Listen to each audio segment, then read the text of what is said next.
Сергей, здравствуйте. Добрый день. У нас с вами сегодня, конечно, очень актуальная тема. Будем разговаривать о фонде помощи инвалидам и ветеранам боевых действий. Своих не бросаем. И первый вопрос. Расскажите об истории этого фонда. Как он появился? Знаете, фонд появился спонтанно, можно так даже сказать. Я сам офицер, я 23 года прослужил в армии. 15 лет назад я уволился. С тех пор я работаю в коммерческой организации.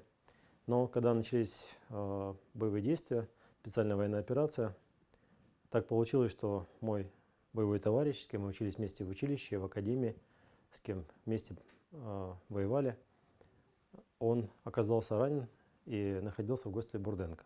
Я пришел к нему навестить товарища, и по большому счету то, что я увидел, не оставило уже во мне никаких сомнений о том, что нельзя оставаться безучастным к тому, что происходит. И по большому счету на следующее утро, посоветовавшись с супругой, я отправил СМС всем своим друзьям, знакомым, сослуживцам с предложением помочь мне в работе, которую я решил организовать именно по помощи тем ребятам, которые находятся в госпиталях. И вы знаете, на удивление, отклик был очень большой. Буквально за 3 дня так получилось, что люди собрали сумму около 750 тысяч рублей. И эти деньги мы начали использовать для того, чтобы помогать ребятам. Вначале это было достаточно сложно, но была помощь со стороны сотрудников госпиталей. Мы выявили тех, кому действительно была необходима помощь. И вот одному из первых, кому такую помощь мы оказали, это 19-летний боец, его зовут Роман. У него, к сожалению, ампутированы были обе ноги. Фонд оказал ему помощь в приобретении хорошей инвалидной коляски. И по большому счету вот с этого момента, с 14 марта, началось это движение, которое потом постепенно перерастало все новыми и новыми людьми. Дальше было принято решение о том, что необходимо создавать юридическое лицо, фонд. И такое юридическое лицо было создано. 9 июня наш фонд был официально зарегистрирован. И с тех пор мы уже работаем официально. Сейчас, в данный момент, мы работаем с 19 госпиталями по территории Российской Федерации. Получается, фонд совсем молодой. В этом году это все началось, да? Да, все верно. Как вы определяете для себя миссию своего фонда? Миссия фонда стоит в том, чтобы помочь бойцам, которые прошли это тяжелое горнило войны, не остаться вне зоны действия других людей. Они должны быть социально адаптированы, они не должны себя чувствовать брошенными. Я, как человек, который сам в свое время прошел вооруженные конфликты, понимаю, что это очень тяжело, на самом деле, возвращаться с войны. И ты чувствуешь, что иногда те люди, которые тебя окружают, они не понимают то, что ты прочувствовал, не понимают то, что ты пережил. И зачастую ты становишься каким-то таким, ну нельзя сказать изгоем, но несколько отрешенным от тех задач, которые выполняют они. Поэтому здесь была задача такая, чтобы ребята чувствовали всегда себя не брошенными, чтобы они чувствовали, что кто-то есть рядом. Поэтому и фонд называется «Своих не бросаем». Мы никого не бросаем, мы работаем с теми бойцами, которые сейчас оказались в сложной жизненной ситуации. У кого-то ампутация, у кого-то очень тяжелое ранение, кто-то ждет протезы, кто-то восстанавливается после тяжелых ранений и так далее. Мы в этом случае оказываем ребятам помощь. Вы уже начали об этом говорить. И, как я понимаю, важна и психологическая помощь. Она очень важна, потому что я обратил внимание, знаете, когда ты попадаешь, приходишь в госпиталь и видишь ребят, которые были недавно, скажем так, получили ранение или произошла ампутация, то им в первое время, ну там, скажем, примерно 2-3 недели, им, как правило, ничего не нужно. Потому что они пока не осознали, как им дальше жить и что с ними произошло. Они находятся в такой очень тяжелой, глубокой депрессии. И именно здесь очень важна помощь психолога, потому что кто-то замыкается, кто-то уходит в себя. И здесь важно, чтобы они чувствовали, что есть рядом люди, которые им могут помочь. Именно поэтому в фонде у нас есть психологи, которые помогают в работе с бойцами. У нас на данный момент работает 7 человек-психологов, которые ежедневно на связи с бойцами по телефону, либо личном контакте. Это очень важно для них, потому что мы видели разные ситуации, когда ребята замыкались, но работа психологов приводила к тому, что ребята открывались и начинали мыслить о том, как им жить дальше. А это очень важный момент, потому что они должны жить верой в будущее. Ну, наладить контакт легко или все равно сложновато? Это всегда зависит от определенного человека и от его текущей ситуации. Не всегда удается контакт, это честно говоря, потому что ну, все мы разные, конечно же, у каждого свои определенные какие-то есть проблемы. Тем более ребята, которые находятся в госпиталях, у них понятно, что у них очень серьезные проблемы со здоровьем. Я думаю, что делать дальше. Поэтому здесь необходимо именно выстраивать как-то отношения с этими ребятами. Нужно искать какие-то определенные ниточки. И всегда стараешься побольше у них спросить, чтобы понять, за какую ниточку дернуть, чтобы он тебе открылся. А это очень важно. Вы уже начали говорить о том, что действительно бойцам нужна психологическая помощь, вы плотно работаете с госпиталями. Что им нужно в первую очередь, кроме психологической помощи? Если мы говорим о какой-то материальной поддержке, здесь зависит от того, какое ранение у человека. Потребности могут быть совершенно разные.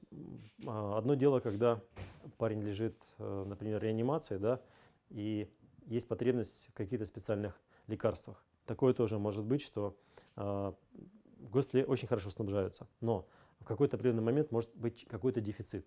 И тогда мы находим эти лекарства для того, чтобы пациенты не чувствовали себя в этом отношении ну, чуть-чуть обездоленными, да, хотя они в этот момент, как правило, ничего не знают, потому что они находятся в реанимации. Далее, если у человека ампутация, то, как правило, мы стараемся помочь средствами реабилитации, это коляски инвалидные, потому что в госпитале они есть, но мы стараемся бойцу дать персональную коляску, чтобы это была лично его.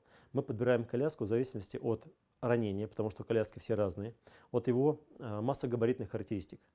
То есть, если он там 58 размера, это должна быть, естественно, одна коляска. Да? Если это человек 46 размера, то, соответственно, коляска другая. Также мы даем ребятам и ортезы, бандажи, костыли, все, что необходимо для того, чтобы они спокойно себя чувствовали, могли перемещаться в рамках госпиталя по территории, могли выйти подышать свежим воздухом. Нужна ли какая-то поддержка и помощь родным этих раненых бойцов? Обязательно. Обязательно, потому что это очень важно.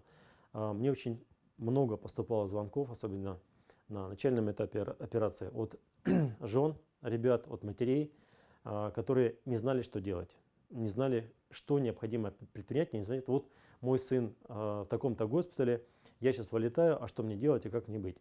И мне приходилось в данном случае проработать даже психологом, потому что я объяснял, как себя вести, что не надо делать, как необходимо себя подготовить, что они всегда должны приходить в палату, они должны рады быть. Что бы они ни увидели, они должны быть рады любимому, родному человеку. Вот это очень важный момент, потому что какая бы степень ранения у человека ни была, он должен чувствовать и видеть, что родной человек ему рад, несмотря на то, что в каком состоянии сейчас находится.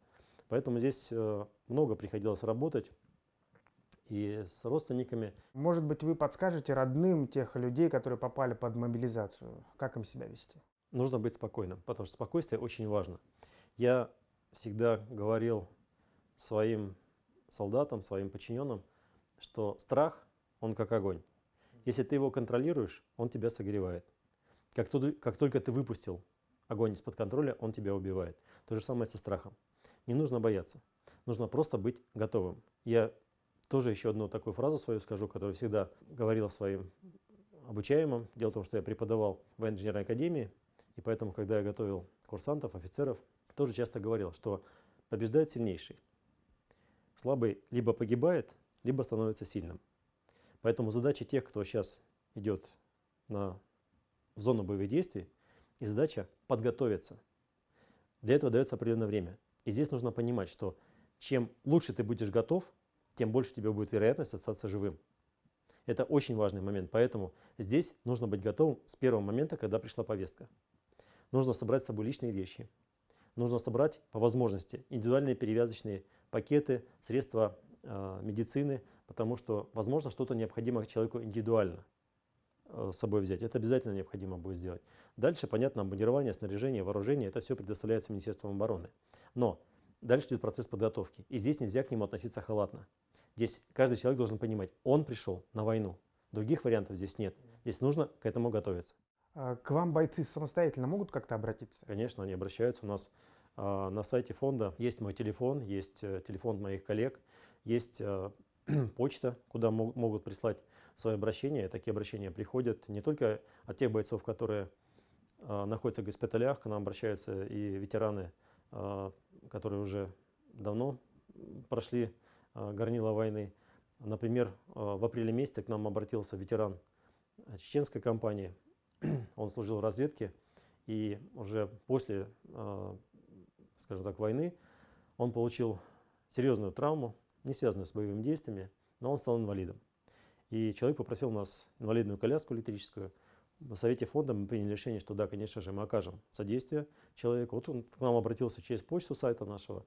И, соответственно, он такую коляску в начале августа месяца, как раз к своему дню рождения, в канун дня рождения, он получил такую коляску в подарок от фонда. Я уверен, что сегодня многие люди готовы и хотят помогать. Может быть, у некоторых нет лишних денежных средств, да, чтобы отправить в какой-нибудь фонд. Как вы думаете, может быть, вы подскажете, что им делать, как они могут поучаствовать в помощи раненым бойцам? Знаете, за последнюю неделю московские газеты много написали о работе нашего фонда, и практически ежедневно приходит очень много звонков, поступает как мне, так и моим коллегам, на что я хотел бы обратить внимание. В первую очередь звонят в основном люди пожилые. И, если честно, меня это очень сильно трогает, потому что буквально там в конце прошлой недели позвонила женщина, ей 93 года. Детство ее прошло в партизанском отряде. И она передает фонду 2 инвалидных коляски. Мы сегодня, там человек был у нее в гостях, и забрали эти 2 коляски. Конечно же, сами понимаете, что это очень дорого стоит, такое отношение людей. Сегодня 2 мужчин, одному 85 лет, второму 66, передали фонду для того, чтобы мы дальше передали госпиталям беговые дорожки и велотренажер. То есть люди помогают вещами тем, которые сейчас необходимы. Я действительно обратился в чате фонда через газету с просьбой о том, чтобы, если у людей есть эти вещи и они не используются, чтобы они нам помогли передать их именно в адресную помощь, именно по госпиталям. Эти вещи необходимы для восстановления ребят. То есть те, кто уже реально восстанавливается, им действительно необходимы беговые дорожки, велотренажеры для того, чтобы разрабатывать раненые руки и ноги. Соответственно, люди помогают. Даже у кого, как я сказал, что, может быть, денег в настоящий момент нет, но они помогают какими-то своими такими вот вещами. Далее, люди звонят, опять же, и готовы прийти в госпиталь помочь в работе с ребятами, потому что добровольцы фонду очень нужны. Что обычно люди, да, готовы отдавать? Там вещи какие-то старые, этого не нужно делать, да? Нет, старые вещи не нужно отдавать, потому что, понимаете, это вещи старые. Мы просим, не покупайте дорогие вещи, покупайте попроще, подешевле, но чтобы они были новые. Чтобы мы эти вещи отдавали уже непосредственно по размеру тем бойцам, кому это необходимо. А сейчас действительно нужны одежда, потому что многие, поймите правильно, как правило, ребят привозят в окровавленных тельняшках, но не более того, в госпиталях. Естественно, их нужно как-то одевать для того, чтобы они попали к родным, близким, доехали до дома и так далее. То есть это тоже может быть актуально, да? Это тоже актуально. И буквально сегодня, насколько я знаю, из одного нашего Павловского региона мне позвонили и сказали, что мы отправляем в ваш адрес целую газель одежды. Спасибо людям, которые откликнулись на мою просьбу и помогут нам в том, чтобы ребят одеть. В общем, я так понимаю, если человек хочет помочь, он всегда найдет способ. Он всегда найдет способ, как это сделать. А мы всегда открыты для общения, открыты для того, чтобы показать, как мы работаем. Я считаю, что за 7 месяцев работы, 7-й месяц пошел уже работа нашего фонда, мы доказали свою эффективность, мы не стараемся как-то выпячивать свою работу, но с другой стороны и скрывать эту работу нельзя, потому что в одиночку мы бы ничего не сделали. Наша работа строится на доверии людей и на их помощи. Без этого никак. Спасибо вам, Сергей. Пожалуйста.